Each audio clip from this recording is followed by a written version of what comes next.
Aujourd'hui, prenons le temps d'étudier la parole de Dieu avec le sermon intitulé « Les caractéristiques des faux prophètes ».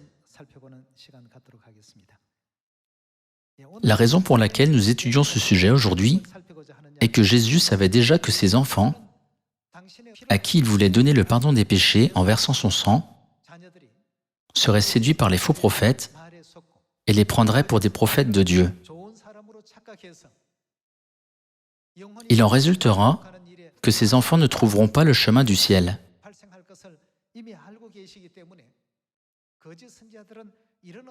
Par conséquent, Jésus nous a enseigné les caractéristiques des faux prophètes afin que nous ne soyons pas séduits par eux, peu importe à quel point ils ont l'air doux, véridiques et justes, parce qu'ils ont mis des vêtements de brebis. Confirmons maintenant les caractéristiques des faux prophètes à travers la parole de Dieu. Voyons l'enseignement dans Matthieu, chapitre 7, verset 15. Gardez-vous des faux prophètes. Ils viennent à vous en vêtements de brebis, mais au-dedans ce sont... Quoi? Des loups ravisseurs. Pouvez-vous distinguer qui est un faux prophète? Un loup en vêtements de brebis? Non, vous ne le pouvez pas. Ils semblent être des gens ordinaires. Cependant, la parole de Dieu nous dit que ces prophètes sont spirituellement des loups ravisseurs en vêtements de brebis et ils dévorent nos âmes. Alors, comment pouvons-nous reconnaître ces faux prophètes? Vous les reconnaîtrez à leurs fruits. Dieu explique que nous pouvons comprendre ce qu'ils font actuellement en regardant leurs résultats. Puisque cet enseignement de Jésus est une partie très importante de l'Évangile, il est écrit dans la Bible. Passons à Matthieu, chapitre 24. Chapitre 24, verset 3. Il s'assit sur la montagne des Oliviers, et les disciples vinrent en particulier lui poser cette question.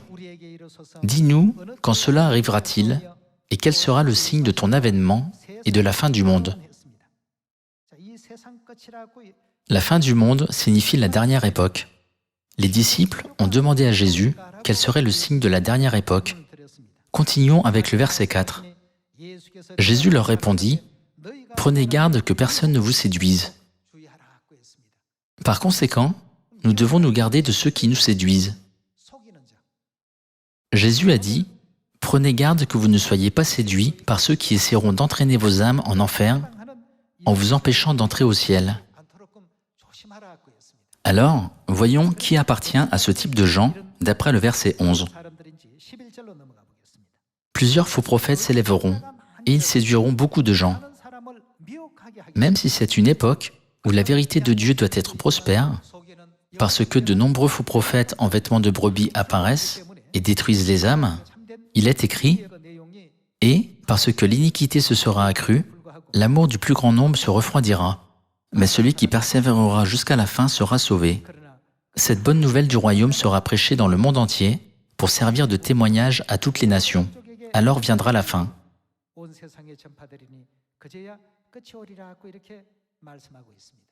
Ce à quoi nous devons faire attention aujourd'hui, c'est le fait que de nombreux faux prophètes sont apparus et séduisent beaucoup de gens.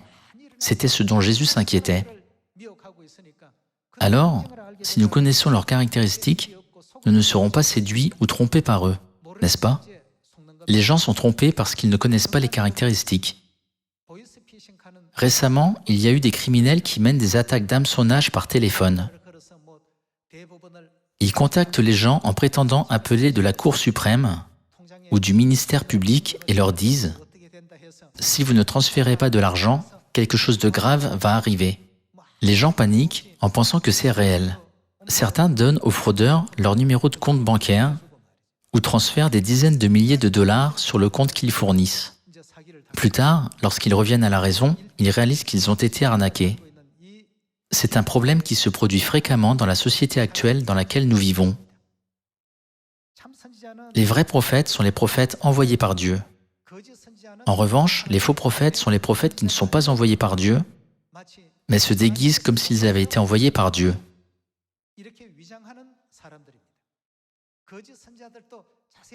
Cependant, Dieu nous a fait connaître les caractéristiques des faux prophètes afin que nous les reconnaissions. Examinons certaines de leurs caractéristiques par la Bible. Voyons ensemble l'enseignement de Dieu dans Matthieu chapitre 23, verset 13. Malheur à vous, scribes et pharisiens hypocrites, parce que vous fermez aux hommes le royaume des cieux. Vous n'y entrez pas vous-même, et vous n'y laissez pas entrer ceux qui veulent entrer. Jésus a dit « Malheur à vous ». Il y a environ 2000 ans, Jésus a désigné les pharisiens et les scribes et a dit « Ils sont les faux prophètes ». De la même manière, Père Céleste et Mère Céleste, l'Esprit et l'Épouse, sont venus sur cette terre au temps du Saint-Esprit et nous ont fait savoir qui sont les faux prophètes par la Bible, n'est-ce pas? Nous avons reçu la vérité. Par conséquent, nous ne devons pas être distraits par des entraves. Le but des faux prophètes est de détruire les âmes. C'est leur seul but. Leur apparence extérieure est juste et sainte, comme s'ils conduisaient les gens à Dieu.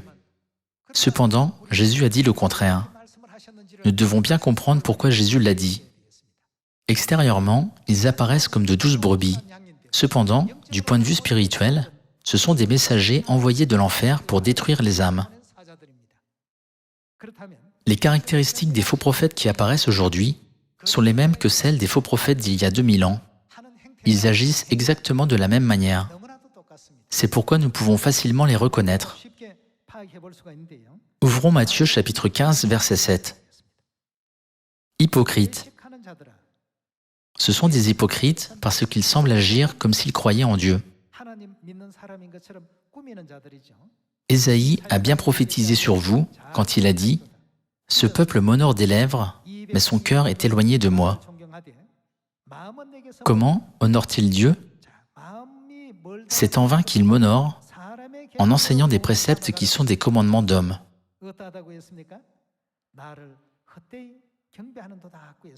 Ils apprennent les commandements d'hommes et sont formés avec les commandements d'hommes. C'est en vain qu'ils honorent Dieu parce que leurs pensées et leurs jugements sont basés sur les commandements d'hommes. C'est l'une de leurs caractéristiques que Jésus a soulignées.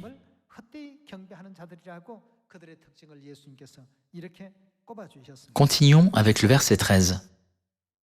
Il répondit « Toute plante que n'a pas plantée mon Père Céleste sera déracinée. »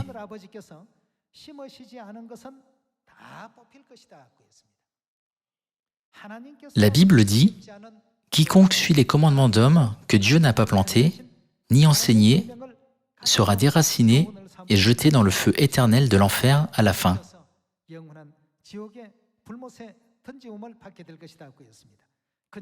Laissez-les, ce sont des aveugles qui conduisent des aveugles.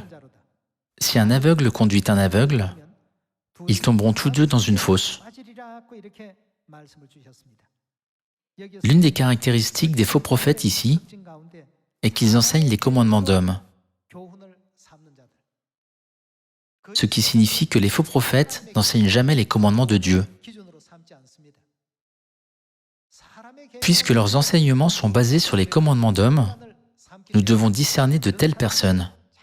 Alors, nous devons examiner plus en détail les commandements d'hommes.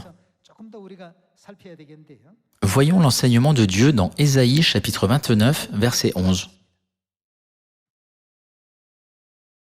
Toute la révélation, c'est-à-dire toutes les paroles de la Bible, est pour vous comme les mots d'un livre cacheté. Les paroles de la Bible sont comme les mots d'un livre fermé. Nous devons ouvrir un livre afin de savoir ce qui est écrit à l'intérieur. S'il reste fermé, pouvons-nous savoir ce qui est écrit à l'intérieur?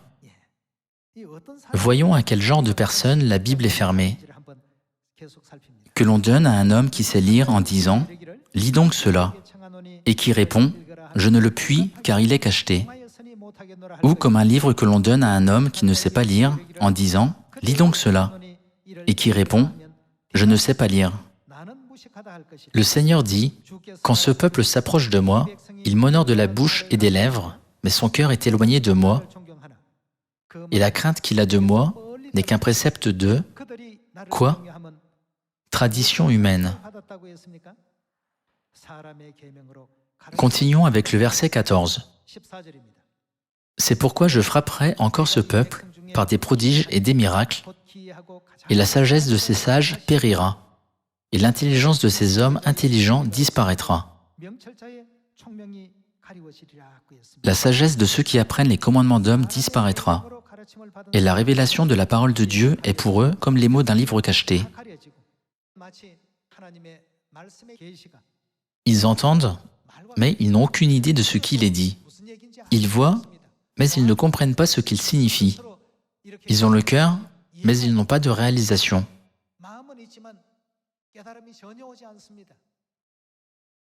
Il en est de même pour ceux qui reçoivent l'enseignement des faux prophètes. Dieu n'a-t-il pas dit « Ceux qui conduisent ces gens sont détruits, alors ceux qui sont conduits sont aussi détruits ». C'est pourquoi lorsque Jésus est venu sur cette terre il y a 2000 ans, il a lui-même témoigné du fait que les pharisiens et les scribes étaient de faux prophètes. En cette époque aussi, Père Céleste et Mère Céleste sont venus sur cette terre et nous ont fait savoir, à travers tous les témoignages de la Bible, les caractéristiques des faux prophètes d'aujourd'hui. Alors, quels sont les commandements d'hommes qui sont observés en cette époque? Si nous croyons en Dieu, nous devons suivre les commandements de Dieu. Cependant, en réalité, les églises d'aujourd'hui suivent les traditions et les commandements établis par des hommes, non établis par Dieu. Nous devons comprendre correctement cette situation.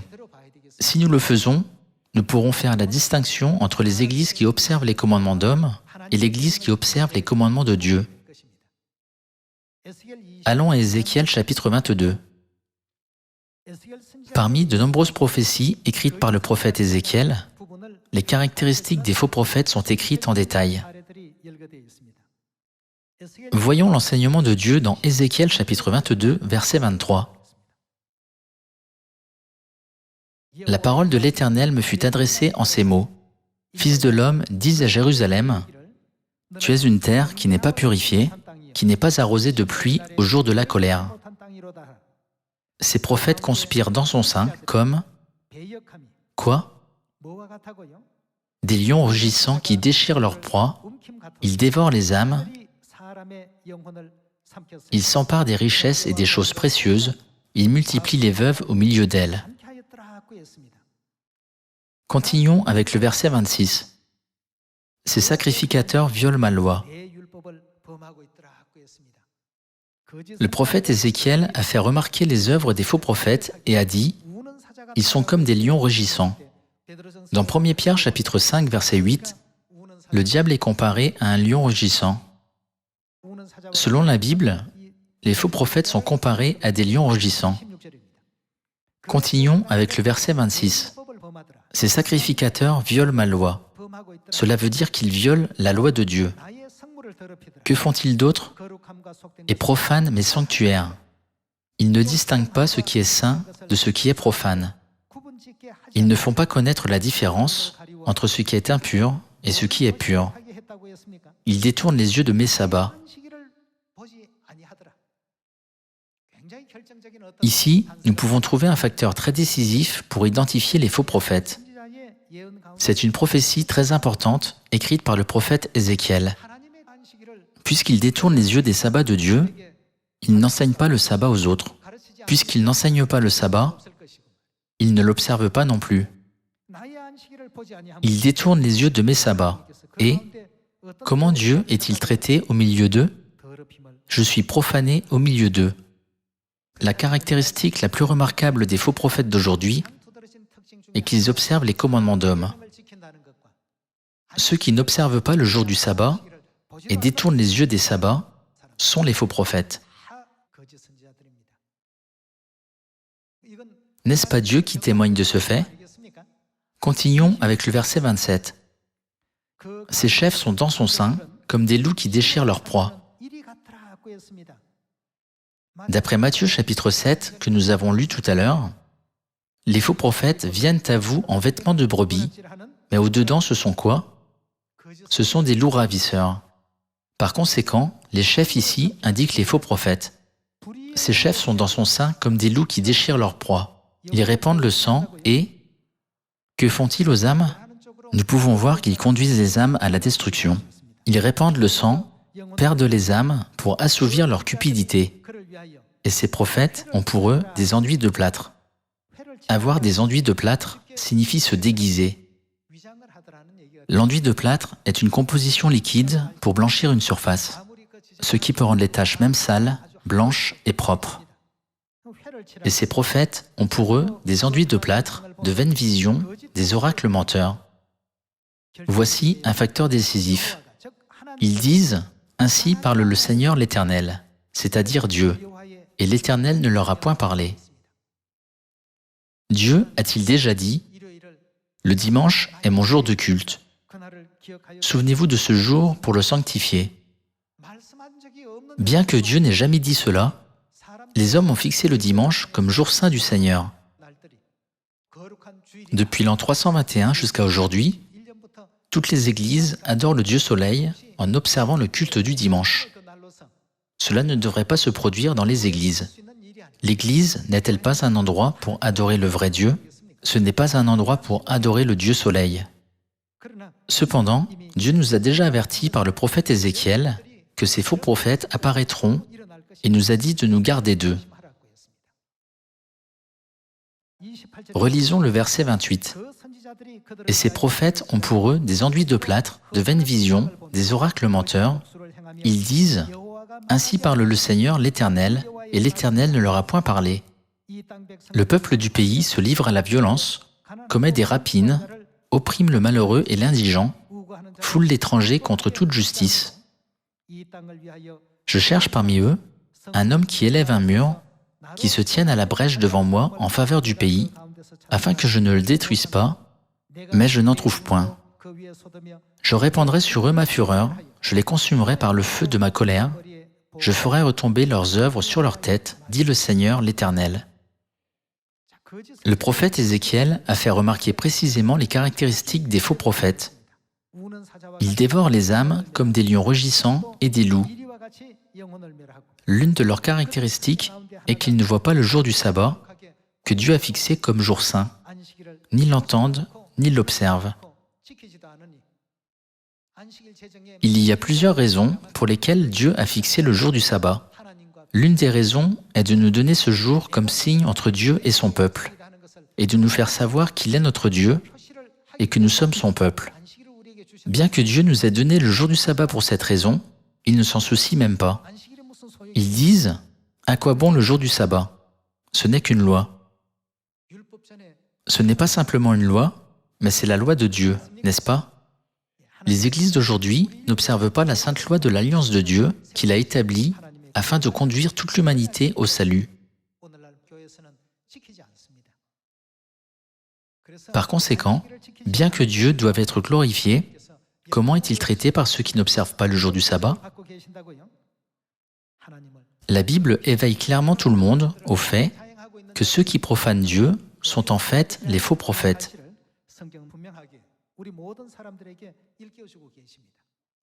Les commandements d'hommes sont les suivants. Le culte du dimanche qui est observé à la place du jour du sabbat. Noël qui est célébré à la place de la Pâque de la Nouvelle Alliance que Dieu a établie pour donner la vie éternelle. Et l'adoration de la croix qui est de l'idolâtrie. Tous ces commandements et doctrines ont été établis par des hommes qui ne craignent pas Dieu. Lorsque nous regardons les églises d'aujourd'hui, nous pouvons facilement comprendre que leurs cérémonies de culte sont basées sur les commandements et les doctrines d'hommes. Dieu a dit que de nombreux faux prophètes apparaîtraient et séduiraient beaucoup de gens. Pour nous empêcher d'être séduits par eux, Dieu nous a enseigné ses commandements et il a souligné encore et encore l'importance de ces commandements. Les faux prophètes sont absorbés par les commandements d'hommes.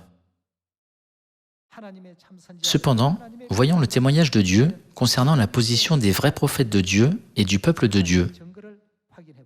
Voyons l'enseignement de Dieu dans Apocalypse chapitre 12 verset 17. Et le dragon, d'après le verset 9, le dragon ne représente-t-il pas le serpent ancien, le diable? Donc le diable fut irrité contre la femme, et il s'en alla faire la guerre au reste de sa postérité, à ceux qui gardent. Que garde le reste de la postérité de la femme? Les commandements de Dieu. Seuls ces gens sont les enfants de Dieu, qui respectent les statuts, les lois et les ordonnances de Dieu, et qui les observent dans ce village planétaire. Ils participent aussi à l'œuvre de l'Esprit et l'Épouse, qui donne l'eau de la vie, c'est-à-dire la vie éternelle, à l'humanité. C'est pourquoi Satan a horreur de ces gens. Il veut qu'ils suivent les commandements d'hommes et agissent comme des loups ravisseurs. Cependant, ils ne le font pas. Ils continuent à poursuivre la vérité de Dieu. C'est ce qui rend Satan irrité. Et le dragon fut irrité contre la femme, et il s'en alla faire, quoi?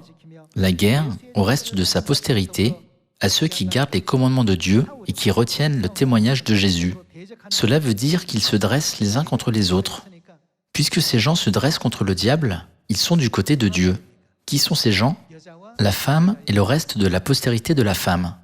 Quelles caractéristiques ont-ils? Ils observent les commandements de Dieu. En revanche, qu'observent le dragon et le peuple de Satan? Ils observent les commandements d'hommes. C'est pourquoi Dieu a dit que l'une des caractéristiques des faux prophètes est qu'ils observent les commandements d'hommes en méprisant le jour du sabbat de Dieu. Puisque le jour du sabbat est le commandement de Dieu, ils le méprisent. Ils ne veulent pas s'occuper de la Pâque parce que c'est le commandement de Dieu. Ils détournent les yeux de tous les commandements de Dieu, tels que la règle du voile que vous suivez en ce moment, le baptême et toutes les fêtes de la Nouvelle Alliance. C'est parce qu'ils apprennent les commandements d'hommes, c'est leur caractéristique.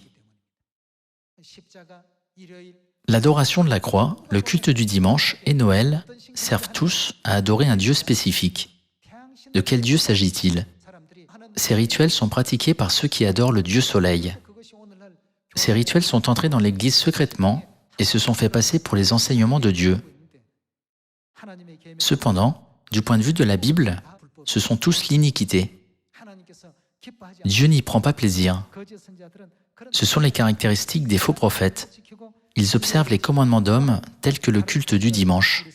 Voyons une autre caractéristique des faux prophètes en lisant Deutéronome chapitre 13 verset 1. S'il s'élève au milieu de toi un prophète ou un songeur qui t'annonce un signe ou un prodige, et qu'il y ait accomplissement du signe ou du prodige dont il t'a parlé, en disant « Allons après d'autres dieux, des dieux que tu ne connais point, et servons-les. Que ne dois-tu pas faire? Tu n'écouteras pas les paroles de ce prophète ou de ce songeur, car c'est l'Éternel, votre Dieu, qui vous met à l'épreuve pour savoir si vous aimez l'Éternel, votre Dieu, de tout votre cœur et de toute votre âme.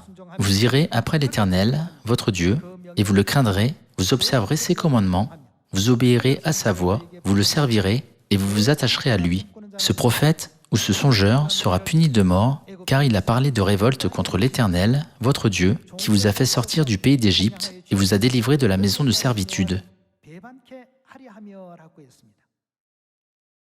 L'Éternel Dieu les a fait sortir d'Égypte, la maison de servitude, lors de la Pâque. Les faux prophètes parlent de révolte contre l'Éternel Dieu.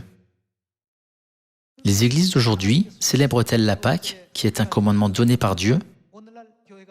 Non, aucune d'elles ne le fait. Étonnamment, aucune d'elles ne le fait. Frères et sœurs, ce n'est certainement pas une chose étrange. Nous ne pouvons pas éviter les prophéties de la Bible, même un seul iota ou un seul trait de lettre. Dieu nous a fait savoir dans Apocalypse chapitre 12 que puisque tant de faux prophètes apparaîtraient et essaieraient de dévorer nos âmes, nous devrions observer les commandements de Dieu et devenir les enfants de Mère Céleste qui nous conduiraient au chemin de la victoire dans la grande bataille contre Satan. Dieu a aussi écrit il y a 3500 ans, dans Deutéronome chapitre 13, que nous ne devrions pas écouter les faux prophètes et que nous devrions rester loin d'eux. Voyons de nouveau ce verset. Dans le verset 5, il est dit « Ce prophète ou ce songeur sera puni de mort, car il a parlé de révolte contre l'Éternel, votre Dieu, qui vous a fait sortir du pays d'Égypte et vous a délivré de la maison de servitude. Et il a voulu faire quoi? Te détourner de la voie dans laquelle l'Éternel, ton Dieu, t'a ordonné de marcher. Tu ôteras ainsi le mal du milieu de toi. » Les faux prophètes essaient de séduire les gens afin qu'ils ne fassent pas ce que Dieu leur a ordonné de faire. Peu importe les difficultés qui peuvent nous arriver, nous devons aller vers le royaume des cieux en suivant le chemin de Christ qui a porté la croix à notre place. Même si les gens prononcent un discours convaincant avec autre chose que la parole de Dieu, si ce qu'ils disent ne correspond pas à la vérité de la nouvelle alliance, ou au statut de Dieu, ou au commandement de Dieu, ils sont les faux prophètes. C'est pourquoi Dieu nous a dit de les reconnaître à leurs fruits. Observe-t-il les commandements de Dieu ou les commandements d'hommes? Observe-t-il le jour du sabbat ou le culte du dimanche? Célèbre-t-il la Pâque, qui est le commandement de Dieu, ou Noël? Rejette-t-il la croix, qui est une idole, ou l'adore-t-il? Nous devons comparer tous ces enseignements et les distinguer. Lorsque nous les comparons un par un, ne pouvons-nous pas facilement discerner qui est un vrai prophète et qui est un faux prophète? Voyons l'enseignement de Dieu dans Jérémie chapitre 3, verset 13. « Reconnais seulement ton iniquité, reconnais que tu as été infidèle à l'Éternel, ton Dieu, que tu as dirigé çà et là tes pas vers les dieux étrangers, sous tout arbre vert, et que tu n'as pas écouté ma voix, dit l'Éternel. Revenez, enfants rebelles, dit l'Éternel, car je suis votre maître. Je vous prendrai, un d'une ville, deux d'une famille, et je vous ramènerai. Où? Dans Sion. Je vous donnerai des bergers selon mon cœur, et ils vous paîtront avec intelligence et avec sagesse. » Où Dieu a-t-il dit qu'il nous ramènerait? Dans Sion. Dieu a dit qu'il nous y nourrirait. Dieu a établi tous ses vrais bergers dans Sion. Dieu témoigne dans Jérémie chapitre 3 qu'il conduira les enfants célestes à Sion, un par un, afin qu'ils puissent y être nourris. Quel genre d'endroit est Sion? D'après Ésaïe chapitre 33, Sion est l'endroit où les commandements de Dieu et les 7 fêtes des 3 temps sont observés.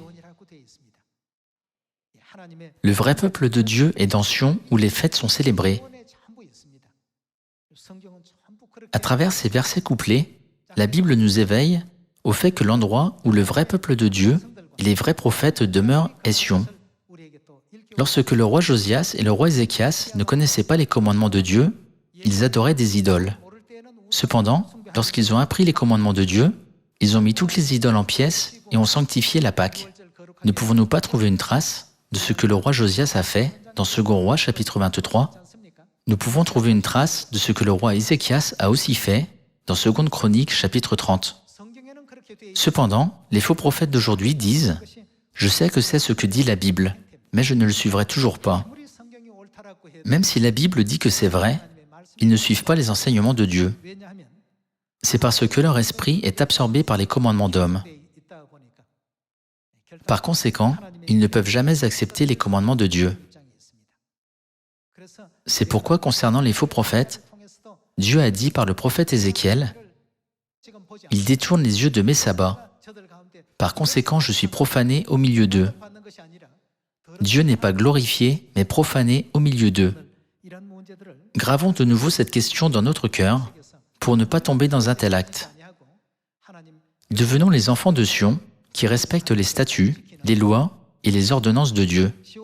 Rendons grâce et gloire éternelle à Dieu Elohim de nous avoir conduits à Sion.